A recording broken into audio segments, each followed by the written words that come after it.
हमारे व्यस्त जीवन में ईश्वर की आवाज़। ईश्वर केवल जीवन दाता नहीं है, वह हमारे जीवन की सुरक्षा करता है। वह हमें मुक्ति देता है। कई बार धर्म के नाम पर भीड़ का बड़ा उपद्रव देखा जाता है।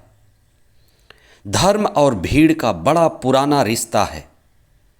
कई बार धर्म के नाम पर इकट्ठी भीड़ धर्मांध हो जाती है और उपद्रव का कार्य करती है। आज हम इस विषय पर चिंतन करें कि ईश्वर चाहता है कि मनुष्य अपने जीवन में सही मार्ग पर चले। ईश्वर नहीं चाहता कि पापी अपने पाप के कारण नष्ट हो जाए, लेकिन वह ईश्वर की ओर मुड़े, ईश्वर से संयुक्त हो जाए, प्रार्थना करे, हृदय परिवर्तन करे और नए जीवन की शुरुआत करे। 5वां सामान्य सप्ताह 27 मार्च 2023 सोमवार। पहला पाठ नबी दानियल का ग्रंथ अध्याय 13 पद संख्याएं 1 से 9, 15 से 17, 19 से 30 और 33 से 62 तक। यूहन्ना का सुसमाचार अध्याय 8 पद संख्याएं 1 से 11 तक। पहले सामुएल के ग्रंथ में अध्याय 16 पद संख्या 7 में प्रभु का वचन कहता है, मनुष्य बाहरी रंग रूप देखता है, लेकिन ईश्वर हृदय देखता है। हम मनुष्यों की नज़र में और ईश्वर की नज़र में यही फर्क है। ईश्वर की आत्मिक दृष्टि है, आत्मा की दृष्टि।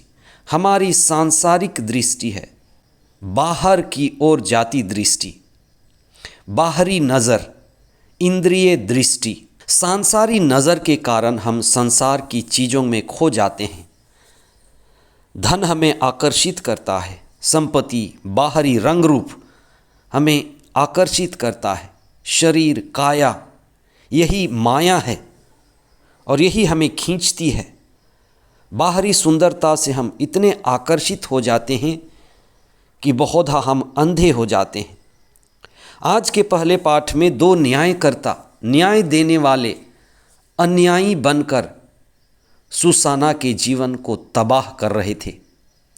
अन्याय को नष्ट करने के लिए दानियल नामक धर्मी युवक का सामने आकर उन दुष्टों का सामना करना और उन्हें सर्वनाश करना और सुसाना को सुरक्षित बचाना असत्य पर सत्य की जीत का प्रतीक है। यही ईस्टर है, यही पास्का है। ईश्वर हमारी हर परिस्थिति को जानता है।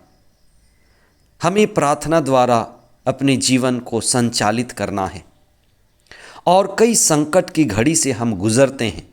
ऐसी हालत में ईश्वर पर धैर्य बनाए रखना है, श्रद्धापूर्वक ईश्वर से जुड़े रहना है।